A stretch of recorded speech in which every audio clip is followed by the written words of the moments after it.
শুভ সকাল বন্ধুরা, তোমরা সবাই কেমন আছো? দেখো, আজকে আমি তোমাদের সামনে খুবই একটা ইম্পর্টেন্ট টপিক নিয়ে আলোচনা করব। সেটি হচ্ছে ডিপ্রেশন অফ ফ্রিজিং পয়েন্ট। তোমরা যারা বিএসসি অনার্সের স্টুডেন্ট, পাসের স্টুডেন্ট, বেসিক্যালি বিএসসি পাসের স্টুডেন্টের ক্ষেত্রে এটা খুব ইম্পর্টেন্ট যে ডিপ্রেশন অফ ফ্রিজিং পয়েন্টের যে ডেরিভেশন এবং এটা তোমাদের যে কলিগেটিভ যে প্রপার্টি যে চ্যাপ্টার আছে সঙ্গত ধর্ম, সেই চ্যাপ্টারের মধ্যে এটা পড়ে।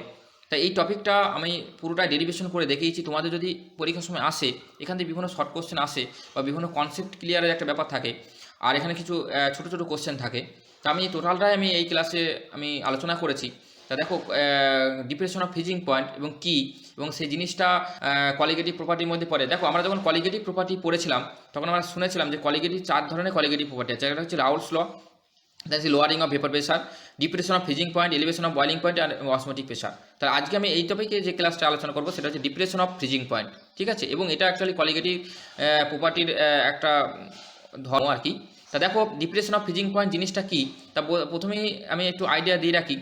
দেখো, কোনো সলিড পার্টিকেল যদি কোনো সলভেন্ট সিস্টেমে অ্যাড করা হয়, কোনো সলিড পার্টিকেল, এবং সলিড যে পার্টিকেলটা আমি সলভেন্ট সিস্টেমে অ্যাড করব সেটা অবশ্যই নন ভোলাটাইল এবং নন ইলেকট্রোলাইটিক হতে হবে। তাহলে নন ভোলাটাইল এবং নন ইলেকট্রোলাইট যদি কোনো সলিড পার্টিকেল সলিউশনের মধ্যে অ্যাড করি, তাহলে সেই সলিউশনের যে ফ্রিজিং টেম্পারেচার, ফ্রিজ করার যে টেম্পারেচার সেটা ডিক্রিজ করে যায়, ওটা কমে যায়। তাহলে সেটা actually basically depression of freezing point, এবং তার যে ডেরিভেশন কেন কমে এবং সেটা কিন্তু ব্যাপারটা এই ক্লাসে আমরা বলবো, ঠিক আছে? Show graphically the depressing of freezing point and then derive the Raoult's law for depressing of freezing point. অর্থাৎ গ্রাফিক্যালি আমরা যেটা করেছি সেটা হচ্ছে রাউলস লটাকে আমি ডেরিভেশন করেছি, ঠিক আছে? তা আমি আমরা লিখেছি, দেখো, দি normal freezing point of A liquids is the temperature at which the liquid and it's solid face have the same vapour pressure, this system being maintain under 1 atmospheric pressure. The figure above AB and AC are the vapor pressure of the curve of the liquid and solid phase of the pure solvent respectively. They intersect at point A, which indicates the freezing point temperature T1 and of a pure solvent, and the vapor pressure of A is P01. At a given temperature, the vapor pressure of the solution containing non-volatile solute will be less than that of a pure solvent, which also increases with increasing temperature and shows an D curve and the above figure. At the temperature Tf, the vapor pressure of the solution at the point F is P1 and it's less than P01. Hence the solution will not freeze at Tf temperature, and the solution is further cooled and the vapor pressure will meet to curve AC point and point G, where the solution will the same vapor pressure and the of the pure of solute particle of PS solid state, ঠিক আছে? তাহলে দেখো ক্রাফটা কি বলছে, আমরা ক্রাফটা দেখলে ব্যাপারটা বুঝতে পারবো। দেখো, আমি একটা ক্রাফ ড্র করেছি, সেটা ভেপার প্রেশার ভার্সেস টেম্পারেচার যে প্লট দেখতে পাচ্ছ, যে ভেপার প্রেশার কার বেশি, পিওর সলভেন্টের বেশি। তাই পিওর সলভেন্টের ভেপার প্রেশারটা কি ক্রাফটা উপর দিয়ে গেছে, এবং সলিউশনের ভেপার প্রেশার কি কম হয়। এর আগের ক্লাসে আমরা খুব করে এসেছি যে vapour pressure of solution is less than corresponding of the solvent. তাহলে ভেপার প্রেশার যদি সলিউশনের লেস দ্যান হওয়ার কারণে এই সলিউশনের যে কাপ সেটা দেখতে পাচ্ছ CDE, এই সেই কাপটা নিচে দিয়ে গেছে, এবং এবি যে কাপ পিওর সলভেন্ট তার উপর দিয়ে গেছে। এইবার দেখো, পয়েন্ট তুমি এ ভাবো, এ পয়েন্টটা কি, যা একটা সলিউশন কখন ফ্রিজ করে, যখন মানে তোমার যদি ওয়াটার ক্ষেত্রে ধরো 0 ডিগ্রি যখন হবে তাহলে তখন ফ্রিজ করবে। অর্থাৎ দেখতে পাচ্ছ যে একটা পার্টিকুলার সলভেন্ট পয়েন্ট এতে আসার পরে কী হচ্ছে, ওই সলিউশনটার মানে আগের ফর্মে কী ছিল, লিকুইড ফর্মে ছিল। লিকুইড ফর্মের পরে যখন সেটা সলিড ফর্মে আসছে তখন তার ভেপার প্রেশার, একটা পার্টিকুলার ভেপার প্রেশার যখন কমে যাচ্ছে তখন সেটা ফ্রিজ করে যাচ্ছে। এইবার দেখো, তুমি যদি সলিউশনের যে কাপ দেখো, যদি সলিউশনের যে কাপ সেই কাপটা তুমি দেখো DE, তাহলে সেইটা দেখো তোমার যে পয়েন্টে অ্যাকচুয়ালি পয়েন্ট এ সোজাসুজি যদি তুমি দেখো তাহলে তখন কিন্তু সেই ভেপার প্রেশারটা কিন্তু কম, তাই না? সেটাকে আমরা F পয়েন্ট বলছি। তাহলে F পয়েন্ট অ্যাকচুয়ালি যেটা তোমার P1 ভেপার প্রেশার, তাহলে এই P1 ভেপার প্রেশারে কিন্তু একটা সলিউশন কিন্তু ফ্রিজ করবে না, তাই না? তাহলে ফ্রিজটা কখন করবে, তখন তার করসপন্ডিং টেম্পারেচার আরও আসতে হবে, সেটা PS কন্ডিশনে। দেখো PS যখন ভেপার প্রেশার তখন কিন্তু সেই সলিউশনটা ফ্রিজ করে যাচ্ছে, এটাকে আমরা টেম্পারেচারটাকে PF' বলছি। তাহলে PF' যদি বলো সেই পয়েন্ট G, তাহলে G পয়েন্টে কিন্তু সেই সলিউশনটা ফ্রিজ করবে, এবং সলিউশনের ক্ষেত্রে কিন্তু সলিউশনের ভেপার প্রেশার যেহেতু কম, ঠিক আছে? তাহলে এই দেখো, এই PS এর যে পয়েন্ট, তাহলে এর পরে যে তুমি G থেকে C আসছে, এটা কিন্তু অ্যাকচুয়ালি সলিডিফিকেশন, মানে সলিড হয়ে যাচ্ছে এই ফর্মে। ঠিক আছে, তাহলে এমন একটা গ্রাফকে আমরা প্রেজেন্ট করছি কার না ডিপ্রেশন অফ ফ্রিজিং পয়েন্টে বোঝানোর জন্য। হেন্স টিএফ ড্যাশ, এটা অ্যাকচুয়ালি টিএফ ড্যাশ হবে, এটা পিন মিস্টেক হয়েছে, অ্যাকচুয়ালি টিএফ ড্যাশ হবে। ঠিক আছে, the freezing temperature of the solution and TF dash is lower than of TF, therefore the freezing temperature is lower than due to the presence of the solid, and this lowering of the freezing temperature Tf minus Tf dash is equal to delta Tf is known as depression of freezing point. Applying Clausius-Capron equation at point A এবং G, at point A যদি আমরা Clausius-Capron equation apply করি তাহলে আমরা কি লিখব, দেখো at point A তে দেখো the point, যদি আমরা পয়েন্ট যদি দেখি এই পয়েন্টে তাহলে কি লিখব, যে পয়েন্টে vapour pressure of P01 and temperature Tf, then লিখতে পারি P01 is equal to minus LF by RTF plus Z। এটা এক নম্বর ক্লাসিয়াস ক্যাপিটাল ইকুয়েশনে যদি যে ইন্টিগ্রেশন যে ফর্ম অ্যাকচুয়ালি টাটনস রুলে যে ফর্মটা এসেছিল সেই ফর্মটা থেকে যদি আমরা দেখি তাহলে দেখব ln P01 is equal to minus LF S RTF plus Z, এটাকে এক নম্বর নামকরণ করছি। পয়েন্ট জি, দি ভেপার প্রেসার যদি PS হয় আর টেম্পারেচার যদি TF ড্যাশ হয়, এবং সব TF ড্যাশ মানে প্রিন্ট মিস্টেক হয়েছে, তাহলে আমরা কি লিখতে পারি ক্লাসিয়াস ক্যাপিটাল ইকুয়েশন থেকে ln PS is equal to minus LS by RT dash F plus Z। তাহলে এই LSটা কি, এই ল্যাটেন্ট হিট অফ সলিডিফিকেশন। তাহলে 1 থেকে 2 নম্বর যদি বাদ দিই তাহলে আমরা কি পাবো, ln P01 by PS is equal to LS by R 1 by TF dash minus 1 by TF, এটা 3 নম্বর নামকরণ করছি। নাও এগেইন অ্যাপ্লাইং ক্লাসিয়াস ইকুয়েশন এট পয়েন্ট জি, এই জি পয়েন্টে যদি আমরা কলেকশন ইকুয়েশন দেখি জি এবং F solution vapour pressure of G where the curve point G is PS and F is P1 respectively।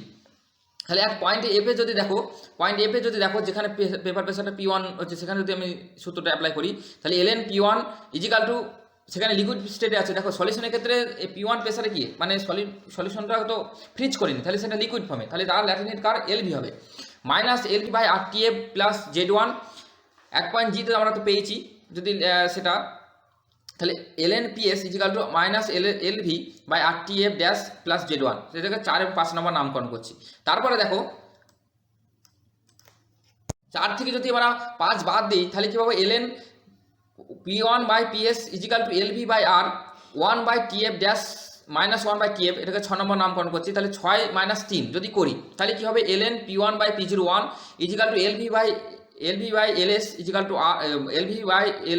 LV minus LS by R ব্র্যাকেটের মধ্যে 1 by TF dash minus 1 by TF, এটাকে যদি আমি simplify করি ln 1 minus P01 minus P1 by P01 is equal to LV minus LS by R 1 by TF minus 1 by TF 1 by TF dash minus 1 by TF ln 1 minus del P by P01 LV minus LS by R 1 by TF dash minus 1 by TF।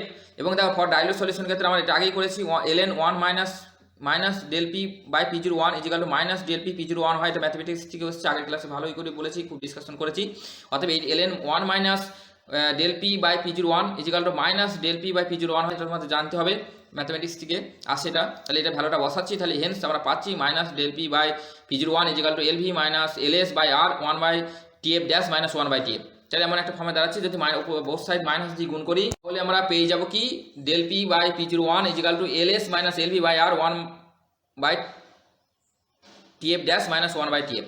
তাহলে এবার লসাগু করো, LS minus LV by R 1 TF minus TF dash by TF dash। তাহলে এই দেখো LS minus LV এটাকে আমরা কি বলছি, LF বলছি। হ্যাঁ, কারণ ল্যাটেন্ট হিট অফ ভেপারাইজেশন থেকে ল্যাটেন্ট হিট যদি সলিড বাদ দিই তাহলে ল্যাটেন্ট হিট অফ যে থাকবে সেটাকে LF বলছি, আর এবং TF dash del TF by TF into TF dash। For dilute solution TF and TF dash very close to each other, then we can write TF dash into TF into TF square, তাহলে del P by P01 is equal to LF by R TF by TF square, del TF by del TF square। According to Auer's law, for ideal solution containing non-volatile solid particle, then we can write del P by P01 is equal to x2। তাহলে x আমরা ইকুয়েশনটা কিভাবে লিখতে পারি, LF by R del TF by TF square is equal to x2, and then সুতরাং del TF সুতরাং পাবো R TF square by LF into x2। সুতরাং আমরা সমাধান পেয়ে যাচ্ছি R TF square by LF into N2 by N1 plus N2, where N2 is equal to gram mole of solute, N1 the gram mole of the solvent। For dilute solution N2 less than N1, hence N1 plus N2 is equal to near equal to N1, then with TF del TF actually ভ্যালুটা পেয়ে যাচ্ছি del T পেয়েছি RTF square by LF N2 by N1 plus N2, অর্থাৎ TF সমান কি পেয়েছিলাম ওখানে simplify করে ইকুয়েশনটা ডেল TF সমান পাচ্ছি RTF square by LF into x2, তাহলে x2 মানটা এখানে বসাচ্ছি। তাহলে এবার যদি ডাইলুট সলিউশনের ক্ষেত্রে কী হয়ে যাবে RTF square by LF N2 by N1, এবং N2 সমান আমরা কি জানি নন ইলেকট্রোলাইট সলিউশন যদি হয় W2 by M2 and N1 W1 by M1, যদি ভ্যালুটা বসায় তাহলে ডেল টি পেয়ে যাবো। অ্যাকচুয়ালি একদম সিম্পল হয়ে যাবে RTF square by LF W2 by M2 by W1 by M1, এমনভাবে হয়ে যাচ্ছে। এবার যদি আরও সিম্পলিফাই করি হচ্ছে RTF square by LF W2 M1 W1 M2। সুতরাং এটা আমি যদি এবার আরও সাজিয়ে লিখি, ধরো RTF square LF by M1, LF by M1টা কি ওই উপরে M1টাকে নিচে নিয়ে আসছি, তাহলে কী হবে W2 বাই W1 M2। এবার দেখো এই RTLF স্কোয়ার ইন্টু LF, ছোট হাতের LF দেখছি, দেখো ওটা বড় হাতের LF ছিল ছোট হাতের, মানে এটা ল্যাটিন হিট পার গ্রাম, আগে ল্যাটিন হিটটা ছিল পার মোলে নিয়েছিলাম, গ্রামে দিয়ে ভাগ করছি, তাহলে M1 ইন্টু 1000 দিয়ে গুণ করতে হবে, তাই না, 1000 দিয়ে গুণ হবে। এবার দেখো ল্যাটিন হিটটা যেই ল্যাটিন হিটটাকে যেই মলিকুলার টার্ম দিয়ে ভাগ করলাম, মলিকুলার ওয়েট দিয়ে ভাগ করলাম, সলভেন্টের যে মলিকুলার ওয়েট দিয়ে ভাগ করলাম, তাহলে কি ল্যাটিন হিট অফ গ্রাম হয়ে গেল, এবং উপর নিচে 1000 দিয়ে গুণ করছি, তাহলে W2 into 1000 by 1000 into W1 M2। তাহলে এবার দেখো সমান KF ইন্টু M, এই W2 into 1000 by W1 M2 এটাকে মলিকুলার মোলালিটি বলে, তাহলে সেটা KF ইন্টু মোলালিটি। এই উপরে KF সমান তাহলে কী হচ্ছে RTF square by LF into 1000, আর M সমান W2 1000 by W1 M2, and LF the Latin heat of the heat of mole vaporization per mole, আর এই ছোট হাতের LF টা হচ্ছে Latin heat of the vaporization per gram, KF হচ্ছে freezing constant or কায়োস্কোপিক constant, এবং M হচ্ছে molality. ঠিক আছে, তাহলে এই যে অ্যাসাম্পশন ধরে যে মানে আউটসোলার মানে ডিপ্রেশন অফ ফ্রিজিং পয়েন্টে যে টোটাল যে ডেরিভেশন সেই গ্রাফিক্যালি সেটা এত দূর পর্যন্ত তোমাদের পরীক্ষার সময় দেয় করতে হবে। ঠিক আছে, এবং এখান থেকে ম্যাথামেটিক্স দেয়, ফাইনাল যে ফর্ম KF আমরা যেতে পারছি delta TF equal to KF into M, সেটা পাচ্ছি। এবং আর যদি সিম্পল দেখো KF সমান RTF square by LF into 1000, এটাও তোমরা পাচ্ছ। এইগুলো তোমাদের বিভিন্ন মানে ম্যাথামেটিক্স আসে। এবং অ্যাসাম্পশন কী হচ্ছে দেখো, এই যে ডেরিভেশনটা আমরা করলাম, এই ডেরিভেশনের যে অ্যাসাম্পশন ধরেছি সেটা হচ্ছে কতগুলো অ্যাসাম্পশন ধরেছি, যে সলিউশন নন ইলেকট্রোলাইট আর non volatile non dissociation, delta is the independent of the temperature ধরেছি, অ্যান্ড সলিউশনের ভেরি ডাইলুট সলিউশন ধরেছি। ঠিক আছে, এবং ইউনিট যদি দেখো, এই যে কে এর যদি ইউনিট দেখো, তাহলে ইউনিটটা কী হবে, CGS পদ্ধতি degree C kg mole inverse, এবং SI পদ্ধতি হবে কেলভিন কেজি মোল ইনভার্স। হ্যাঁ, তাহলে এটা খুব মনে রাখতে হবে যে CGS পদ্ধতির যে ইউনিট সে যে degree C kg mole inverse, এবং SI ইউনিট হবে কেলভিন কেজি মোল ইনভার্স। ঠিক আছে, এটা কিন্তু মেনশন করো। ঠিক আছে, তাহলে এত দূর পর্যন্ত তোমরা ঘরে বসে প্র্যাকটিস করো। যদি অসুবিধা হয় তোমরা 8250173629 ফোন করে জানিও। ঠিক আছে, আর ভিডিওটা সবাইকে তোমরা জানিও লাইভ শেয়ার সাবস্ক্রাইব করে। ওকে, চলো।